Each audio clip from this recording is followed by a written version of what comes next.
동행하소서.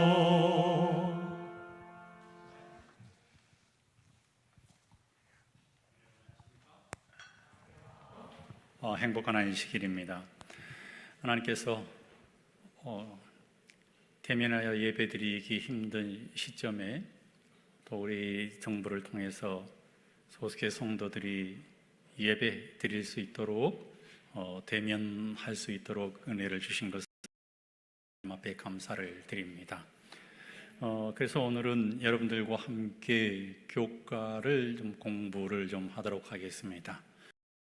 안식일은 1부와 2부로 저희가 예배를 드리기 때문입니다. 8월 14일 안식일, 일몰 시간이 성도 여러분 몇 분입니까?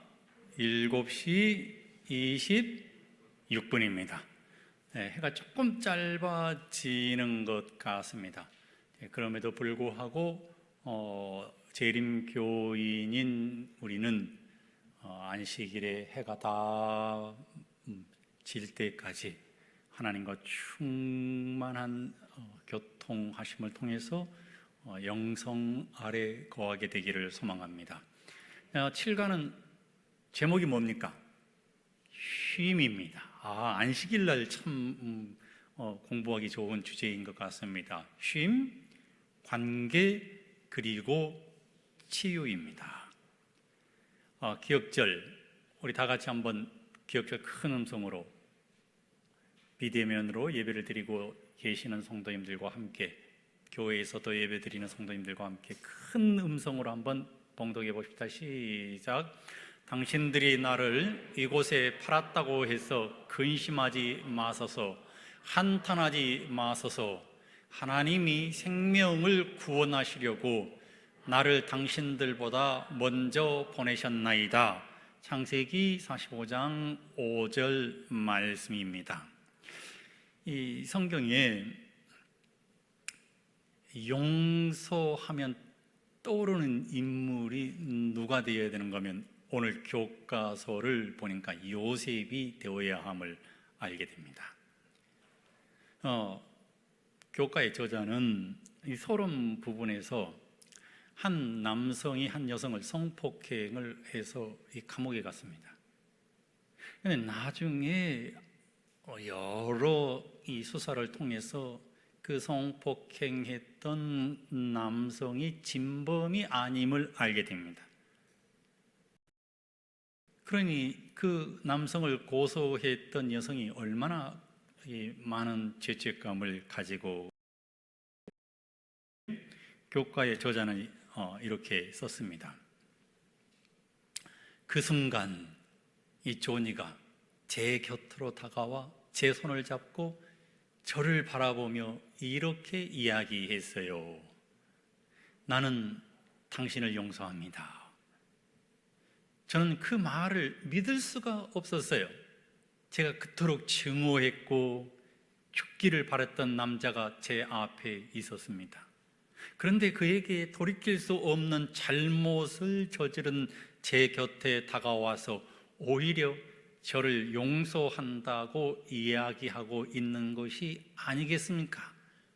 저는 그때서야 비로소 은혜가 무엇인지 깨닫기 시작했습니다.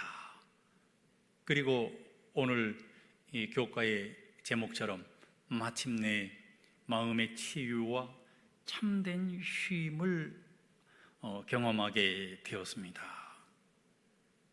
여러분, 여기에 있는 이 이야기를 통해서 용서할 수 없는 사람을 용서하게 되었을 때 느끼는 마음의 쉼, 마음의 기쁨, 또 관계의 형성이 어떻게 되어가는가를 보게 되는 것입니다.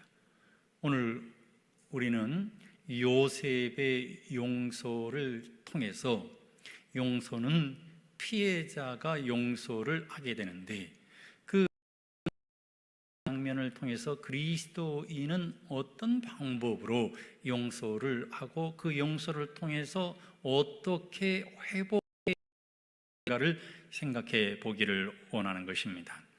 자, 여러분, 첫째 날입니다.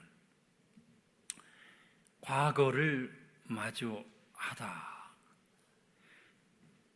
요셉의 과거는 어떠한 과거가 생각납니까? 요셉은 이제 애굽에 와서 결혼을 해서 2명의 자녀까지 두고 있는 상황이었는데, 요셉의 과거는 우리가 잘 알고 있는 것처럼 아버지인 야곱이 요셉을 총애합니다. 그래서 요셉만 혼자 이 채색 옷을 입습니다. 그러다 보니까 여러분, 형들이 요셉을 엄청나게 질투합니다. 또 요셉은 꿈꾸는 아이였고 그 꿈을 발설하는 아이였습니다.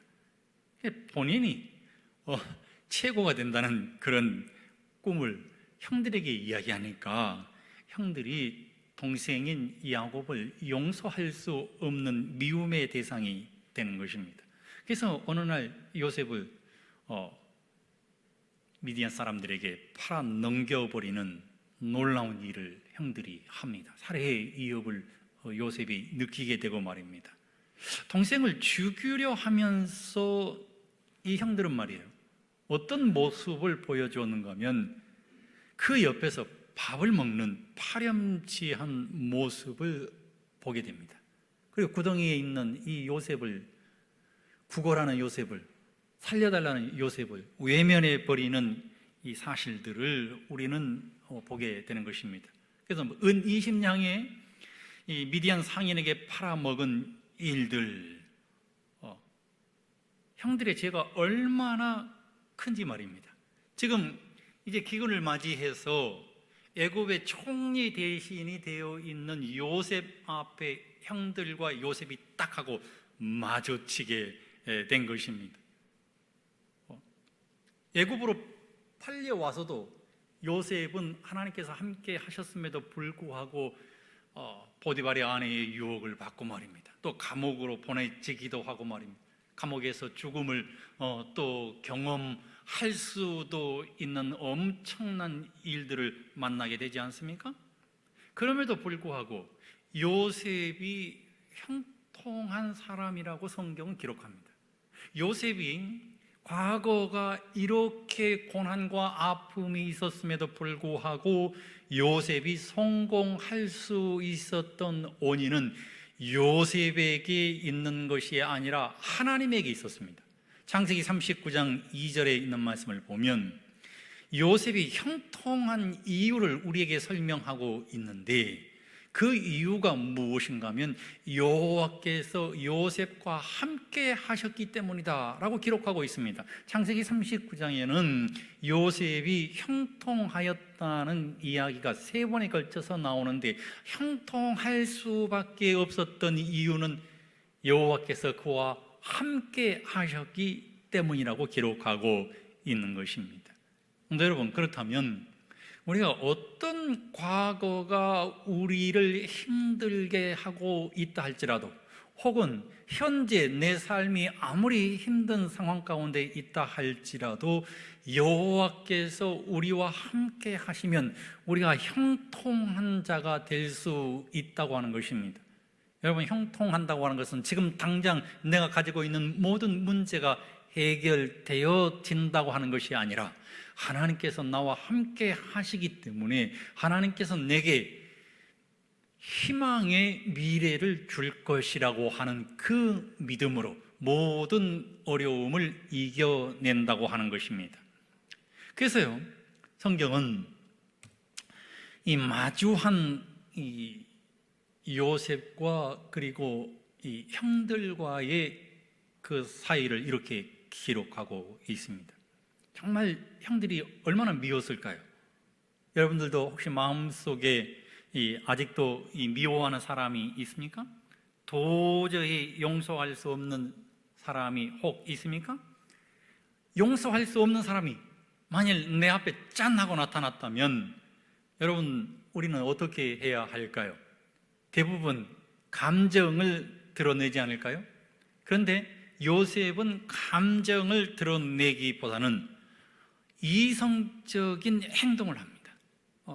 창세기 42장에 있는 말씀을 보면 요셉을 팔아 넘겼던 형들이 말입니다. 요셉 발 앞에 무릎을 꿇고 조아리면서 구걸을 합니다. 바로 응징하고 싶었을 것 같은데 요셉은 그 응징하고 싶었던 감정을 숨깁니다. 평생을 가족과 분리되어 살아갔으니 요셉이 얼마나 그 마음에 응어리가 많이 있었을까요? 바로 응징하고 싶지 않았을까요? 복수할 대상이 눈앞에 있는 것입니다. 그런데 요셉은 그렇게 하지 않고 요셉이 먼저 한 것이 무엇인가 하면 아버지의 안부를 묻습니다. 베냐민의 안부도 물었습니다. 오히려 이 모습을 위로하고 있는 요셉의 모습을 보게 되는 것입니다. 그 이유가 무엇이었을까? 요셉은 상처, 자신이 받은 그 아픔을 하나님 앞에 내려놓고 복수하는 대신에 하나님의 법도대로 를 회복하기를 원하는 것입니다.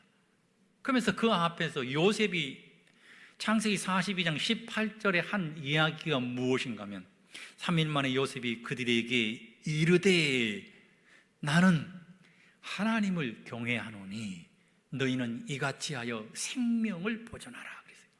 하나님을 경외하노니, 하나님을 경외하는 사람은, 하나님을 사랑하는 사람은 용서하는 사람이다. 내가 어떤 용서할 수 없는 상황 가운데 있다 할지라도 내가 하나님을 사랑하고 내가 하나님 안에 거하고 있으니 나는 용서를 실천해야 되는 사람이라고 하는 것입니다. 그래서 마태복음 25장 45절에 있는 말씀을 우리에게 이런 교훈을 줍니다. 예수님께서 하신 말씀인데 내가 진실로 너희에게 이르노니 이 지극히 작은 자 하나에게 하지 아니한 것이 곧 내게 하지 아니한 것이니라 하시리니 라고 말씀을 하셨어요. 다른 말로 표현한다고 할 것 같으면 지극히 작은 자 하나에게 하는 것이 곧 예수님에게 한 것이다 이 말이에요. 그냥 예수님의 정신은 무엇인가 하면 용서하는 정신이라고 하는 것입니다. 왜냐하면 예수님이 십자가에서 보혈의 피로 우리를 모두 다 사셨기 때문입니다. 심지어 나에게 지울 수 없는 상처를 준 존재라 할지라도 그 사람의 소유주는, 나에게 피해를 줬던 그 사람의 소유주는 내가 아니라 예수님이라고 하는 것입니다. 그러므로 시는 내게 있는 게 아니에요. 누구에게 있다고 하는 거라? 있다고요? 예수님에게. 그것은 예수님에게 맡겨드리고 이 땅에서 우리는 용서를 실천해야 한다고 하는 것입니다. 교과서는 이렇게 기록하고 있습니다. 그럼에도 불구하고 도저히 용서할 수 없는 사람들이 있잖아요. 이 교과의 정적인 학대나 정서적 혹은 육체적 폭력은 가정 내에서라도 할지라도 결코 용납되어서는 안 된다. 이러한 문제들은 가정 내부적으로 조용히 해결할 문제가 아니다. 이런 일은 외부의 도움과 중재를 필요로 한다. 만일 당신이나 가족 중 누군가가 이런 문제들로 고통당하고 있다면 반드시 신뢰할 만한 외부 전문가에게 도움을 요청하라. 무슨 얘기인지 아시겠죠? 정서적이나 혹은 육체적으로 학대를 받고 있다고 하면 그냥 넘어가면 안 됩니다. 그런 경우에는 아주 전문가에게 얘기를 해서 도움을 요청하고 혹은 담임 목사님에게 얘기해서 도움을 요청하고 또 그렇게 되지 못할 경우에는 세상적인 법에 호소를 해서 그것으로부터 마땅히 벗어나야 한다고 하는 것입니다. 자, 영감의 교훈은 이렇게 기록하고 있습니다. 교회 증언 상권 396쪽에 예수께서는 무한한 희생으로 우리를 사셨다. 우리의 모든 능력과 영향력은 진정으로 우리 주님의 것이며 그분을 섬기는 데 바쳐져야 한다. 이렇게 함으로써 우리는 그리스도의 보배로운 피로 죄의 속박에서 속량받은 감사의 마음을 나타내게 된다. 우리 주님은 언제나 우리를 위하여 일하신다. 그분은 하늘로 승천하셔서 당신의 피로 산 사람들을 위하여 탄원하신다 그랬습니다. 그러므로 우리 모두가 하나님의 귀한 자녀들임을 기억하고 우리의 주변에 함께 관계를 맺고 살아가는 소중한 사람들을 예수님의 눈으로 바라볼 수 있고 또 예수님의 눈으로 사랑할 수 있는 마음을 달라고 하나님 앞에 기도하게 되시기를 주의 이름으로 간절히 축원드립니다. 자, 이제 우리는 요셉의 과거와 마주했었습니다. 그러면 요셉이 지금 현재는 어떤 일을 했을까요? 과거를 마주했던 요셉, 형들과 대면하여 섰을 때 요셉은 어떤 행동을 취했을까? 교과의 저자는 오렐 소지에서 무대를 준비했다라고 기록하고 있습니다.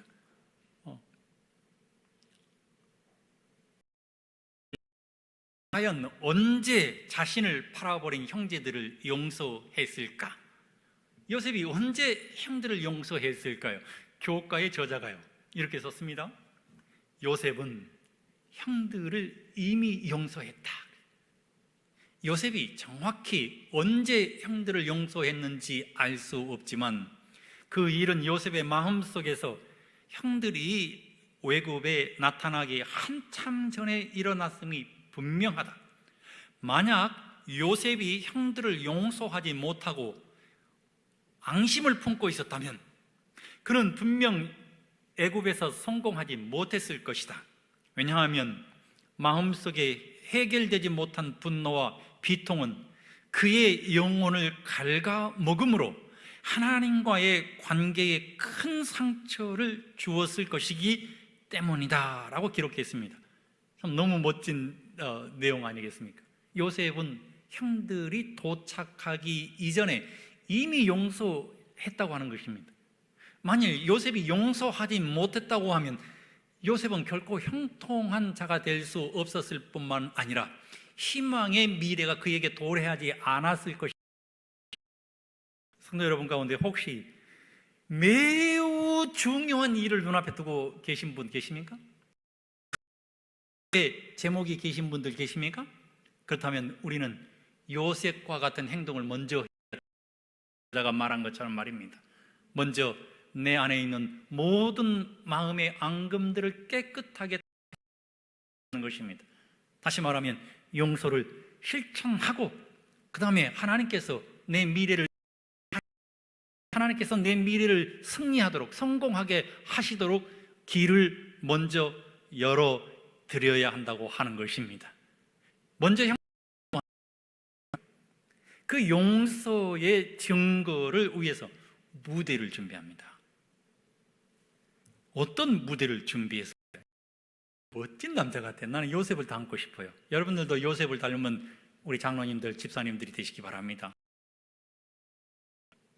자신의 인생을 처참하게 짓밟은 형들을 만났을 때 무대를 만들었어요.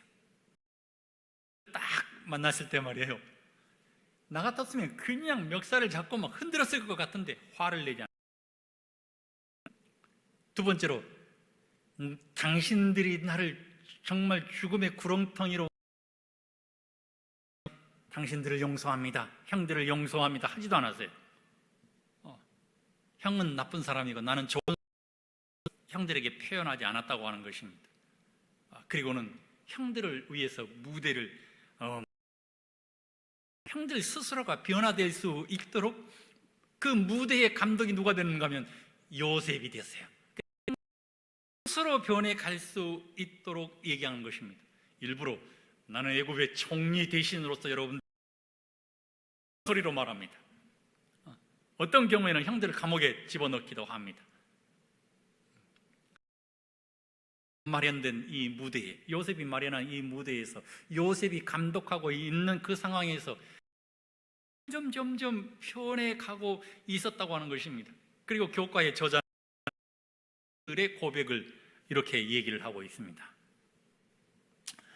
모든 의사소통이 통역관을 통해 이루어지고 있었으므로, 아마도 요셉은 애국말을 사용했을 것 같지 않습니까? 요셉의 형들은 요셉이 자신들의 말을 이해하고 있으리라고 하는 것은 전혀 생각하지 못하였다. 요셉은 형들의 고백을 듣게 되었다. 형들은 고자질쟁이 요셉을 눈앞에서 치워버리기만 하면 아버지의 감시로부터 자유로워질 것으로 생각했다. 요셉이 사라지면 아버지의 사랑을 독차지하고 있는 철없는 동생의 꿈 이야기를 더는 듣지 않아도 될 것으로 생각했다. 그러나 그렇게 함으로 쉼을 얻기는커녕 기나긴 세월 동안 죄책감에 시달리고 있었다. 그들의 행동은 그들 마음의 불안감을 키웠고 하나님의 처벌에 대한 두려움 속에서 살아가게 하였다. 요셉은 형들이 지내온 고통의 순간들을 알게 되었을 때 마음이 아팠고 그들을 위하여 숨어서 눈물을 흘렸다. 이렇게 교과의 저자가 기록한 것입니다. 여러분, 형들이요, 엄청난 마음의 스트레스를 느꼈다고 교과의 저자가 얘기하고 있지 않습니까? 정작 용서는 요셉이 했지만 그 죄책감을 가지고 있는 사람들은,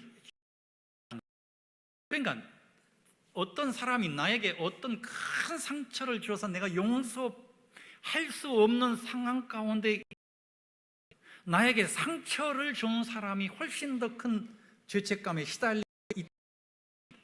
그러니 내가 먼저 그 사람을 용서하는 것, 얼마나 형들이 그런 아픔을 고백하게 되었을 때, 자신들의 잘못을 회개하게 되었을 때 부조와 선지자 10페이지에는 이렇게 기록하고 있어요.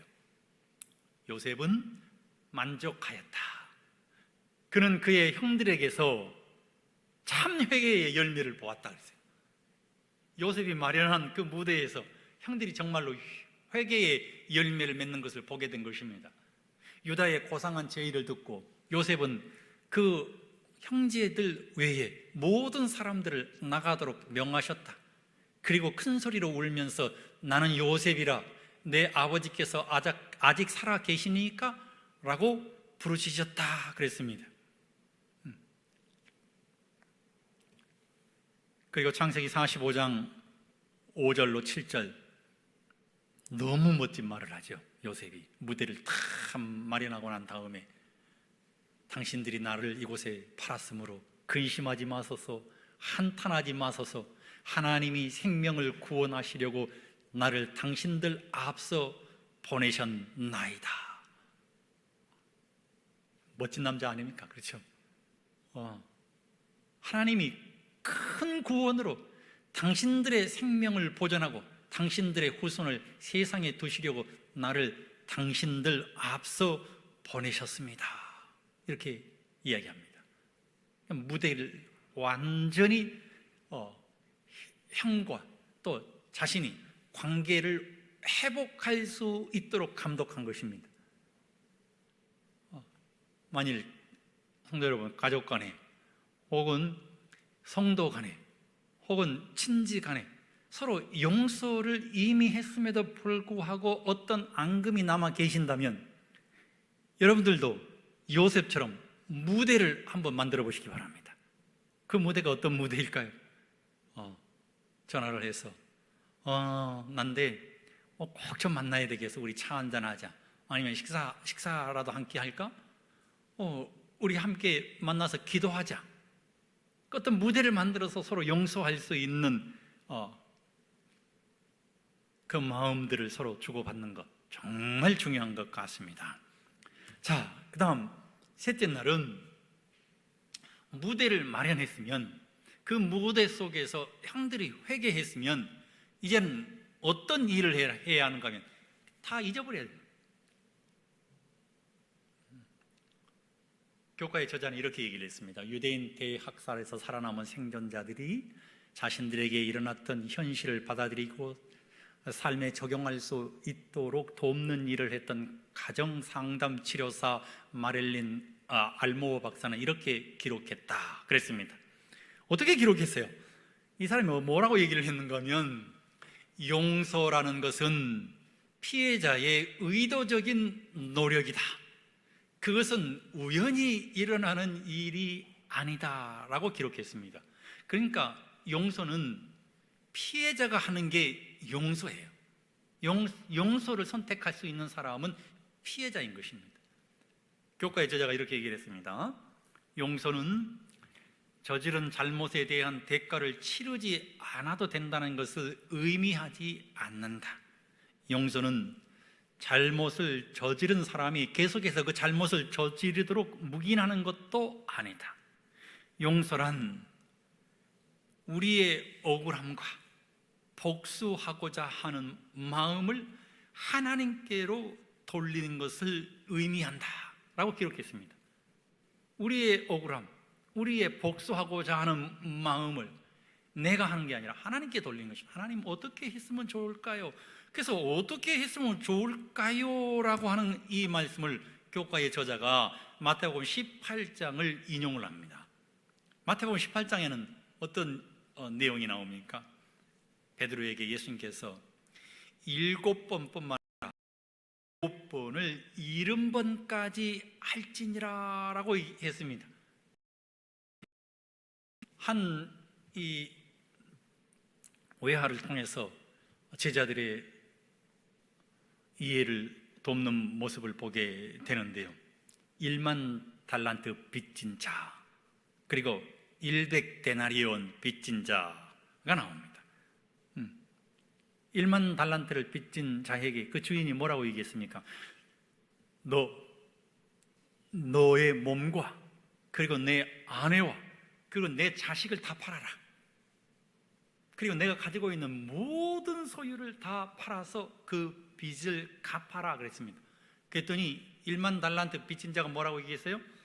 용서를 구하노니 나를 용서해 주시고 그 빚으로부터 좀 자유하면 되지 않겠습니까? 그렇게 얘기했을 때 그 주인이 어떻게 했습니까? 오케이, 알았다. 1만 달란트 안 갚아도 된다. 내가 탕감했다 그랬습니다. 1만 달란트는 한 사람이 평생을 일해도 갚을 수 없는 돈입니다. 그런데 그냥 어떤 조건도 없이 그냥 용서해 버렸어요. 그런데 100데나리온은 얼마 되지 않는 돈이에요. 우리가 평생 일하면 충분히 갚아 나갈 수 있는 돈입니다. 이 땅에서 이루어질 수 있는 일이죠. 인간관계, 부부관계, 자식관계, 교우관계를 통해서 100데나리온은 충분히 갚을 수 있어요. 무엇을 의미하는가 하면 1만 달란트 빚을 탕감해 주신 분이세요. 예수님의 십자가상에서 자신의 목숨을 구속해 주시고 우리를 구속하셨어요. 우리를 구원해 주셨다고 하시는 것입니다. 자신의 목숨으로 말입니다. 그래서 우리는 생명의 존재가 되었고 우리는 부활의 존재가 되었고 생의 존재가 되었습니다. 이런 놀라운 빚을 탕감받은 사람 갈 때 어떤 모습으로 살아가야 할 것인가를 설명해 주고 있는 것입니다. 우리는 용서하는 사람이 되어야 한다고 하는 것입니다. 내 모든 죄값을 탕감받았는데 까짓것 100데나리온 탕감하지 못하겠느냐 이 말인 것입니다. 성도 여러분, 요셉도 마찬가지로 가족관계의 회복을 위해서 형들에게 두 번째 원한을 품지도 않았고 과거에도 얽매이지도 않고 형들을 완전히 품어주지 않았습니까? 우리도 품어줄 수 있는 사람이 되어야 하는 것입니다. 교과의 저자가 이렇게 썼습니다. 우리가 그 거룩한 진리를 깨닫고 그 용서를 우리의 것으로 만들고, 참 멋진 말이에요. 그 용서를 우리의 것으로 만들라고 했습니다. 하나님의 용서의 실체를 경험하게 될 때 우리는 비로소 우리의 마음을 비우고 다른 사람들을 용서할 수 있게 된다. 다른 사람들이 용서받을 자격이 있어서 용서하는 것이 아니라 우리 또한 하나님으로부터 그런 용서를 경험했으며 우리도 그런 용서를 필요로 하기 때문이다. 생각해보면 우리도 용서받을 자격이 없는 사람들 아닌가? 우리가 본 것 같이 요셉은 가족 관계의 회복을 위하여 형들에게 두 번째 기회를 주었다. 원한을 품지도 않았고 과거에 얽매이지도 않았다. 우리가 서로 상처를 주는 일에 전문가가 된다면 가족 문제를 해결하고 새롭게 시작하는 것은 거의 불가능하다. 그러나 요셉은 그렇게 하지 않았다. 요셉은 과거를 잊고 사랑과 포용의 마음으로 새로운 미래를 향해 나아가고 싶었다. 만약 요셉이 이와 다른 태도를 품었다면 이 이야기는 우리가 알고 있는 전혀 다른, 그리고 행복하지도 않는 결말로 끝을 맺었을 것이다 라고 교과의 저자가 썼습니다. 그러므로 성도 여러분, 기억하십시다.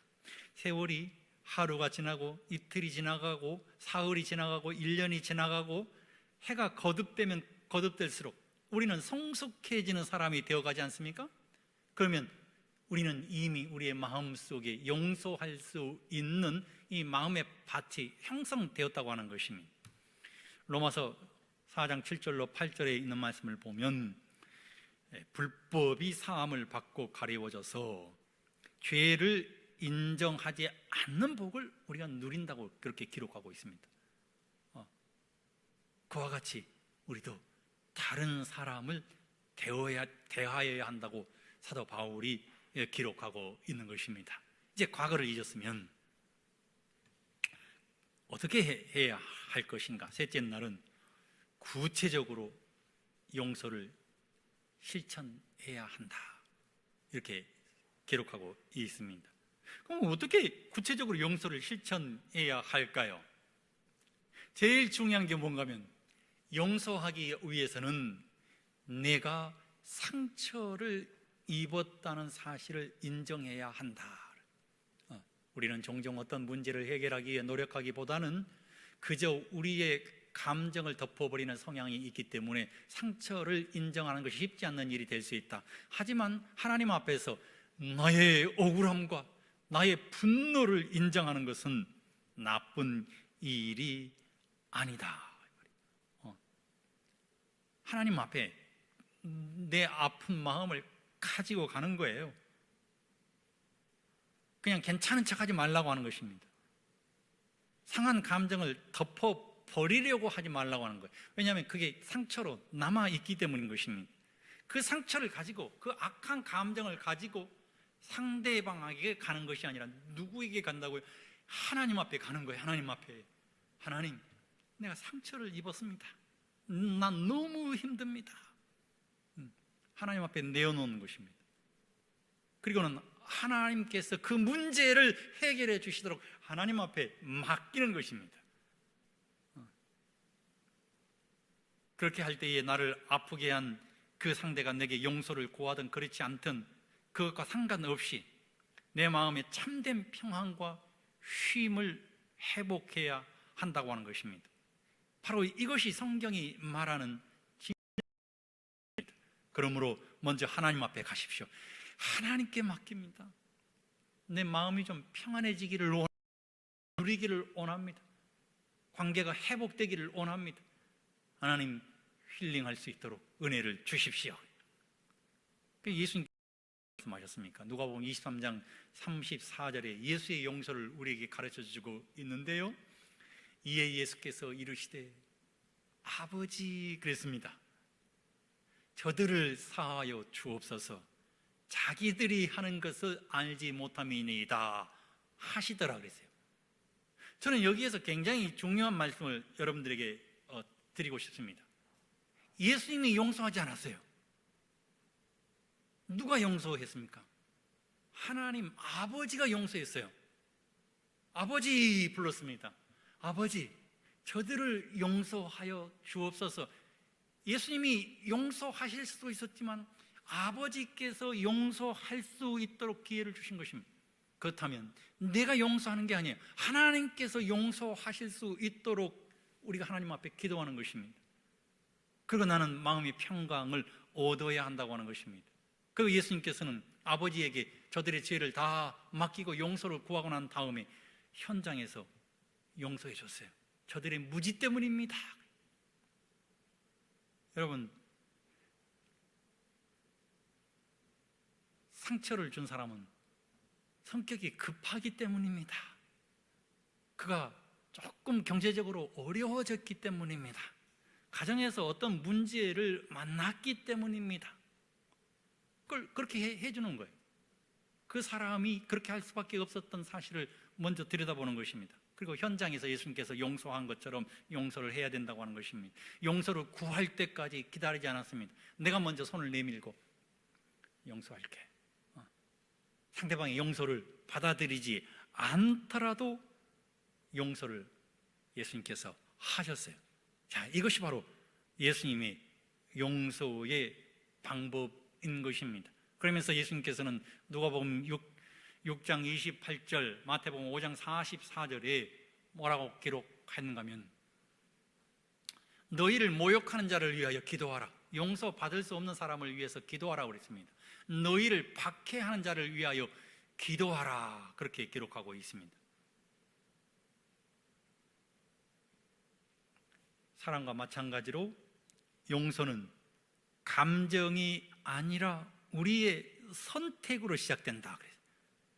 정서적으로 힘든 일이어서 그렇게 하고 싶지 않을지라도 우리는 용서하기로 선택할 수 있다. 하나님께서는 우리 스스로의 힘으로는 이러한 선택을 하는 것이 불가능함을 알고 계신다. 그러나 하나님으로서는 다 하실 수 있느니라. 그러므로 우리는 하나님 앞에 나아가서 기도하는 것입니다. 용서할 수 있는 힘을 주십시오. 그러면 하나님은 다 하실 수 있으니까 그렇게 하신다는 겁니다. 한번 실천해 보십시다. 그러면 하나님께서 마지막 목요일 소지에 우리에게 무엇을 주시는가 하면 쉼을 주신다고 했습니다. 자, 여기 재미있는 내용이 나옵니다. 우리 다 같이 한번 이거 한번 보실까요? 요셉의 형제들이 애굽에 살게 된 지 어느덧 몇 년이 되었어요? 17년이 되었습니다. 하지만 그러함에도 불구하고 야곱이 죽었을 때 형들은 요셉이 그들에게 복수할까 봐 두려워했다. 그들은 다시 한번 그들이 요셉에게 얼마나 큰 아픔을 주었는지 깨달았던 것이다. 요셉은 아버지가 돌아가신 후에 다시 한번 그가 형들을 용서했음을 확인해 주었다. 이렇게 다시 한번 용서를 확인한 것은 그들 모두에게 좋은 일이었다. 상처가 깊다면 여러 차례 반복해서 용서해야 할지도 모른다. 과거에 좋지 않는 기억들이 다시 떠오른다면 우리는 곧장 하나님 앞으로 나와 간절히 기도하고 다시 한번 용서하기로 선택하는 것이다. 그랬습니다. 그래서 요셉은 용서해서 그 마음의 쉼을 얻고 평안을 누리고 말입니다. 관계가 회복되고 말입니다. 치료함을 받았는데 실례로 상처를 주었던 형들은요,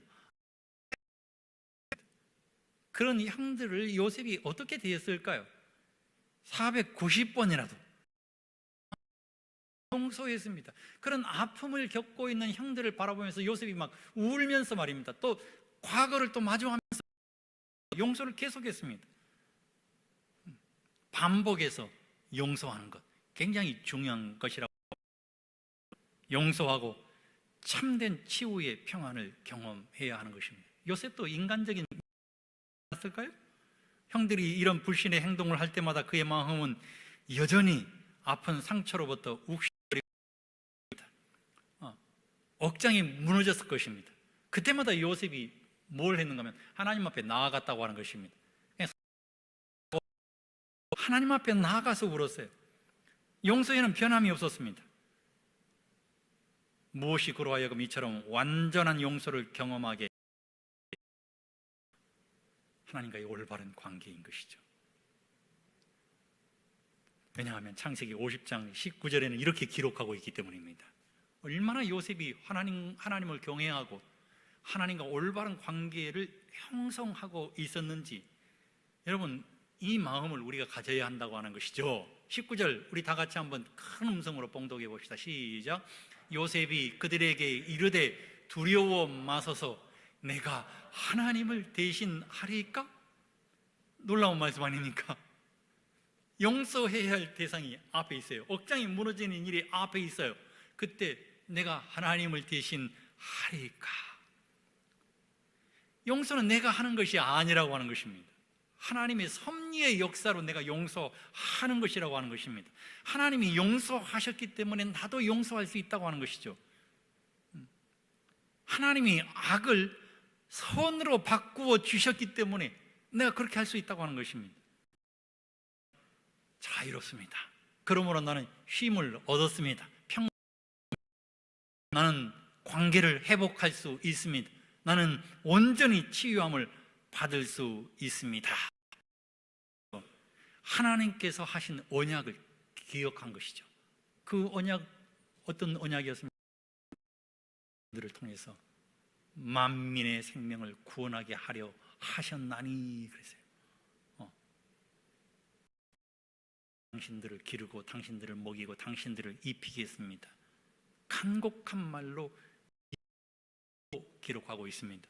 여러분, 혹 교회에서도 상처받은 사람들이 있을 수가 있어요. 그런데 한 가지 사실은 무엇인가 하면 하나님의 섭리의 역사가 있다고 하는 것이죠. 하나님의 섭리의 역사는 무엇입니까? 그렇기 때문에 함께 하늘에 가서 함께 하늘에서 손을 잡고 이웃에서 살아가야 될 사람이 일까? 하고 하나님 앞에 나가서 억장 무너지는 가슴을 하나님 앞에 탄원하고 말이에요. 하나님의 용서를, 하나님의 위로를 주시도록 기도하는 것입니다. 그리고 난 다음에 내가 평안과 쉼을 얻고 난 다음 마련한 것처럼 마련해가지고, 요셉이요 무대를 정말 멋지게 마련하지 않았습니까?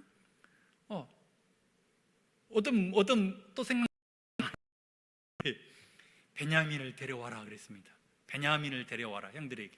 그리고 형들을 보냈어요. 야곱이 베냐민을 놓아줄 리 만무했습니다. 그러니까 유다가 뭐라고 얘기했습니까? 내가 책임지겠습니다. 반드시 데려오겠습니다.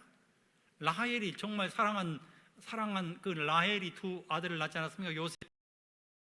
요셉도 팔려가서 죽었는데 죽었다고 형들이 얘기하지 않았나요? 그렇죠?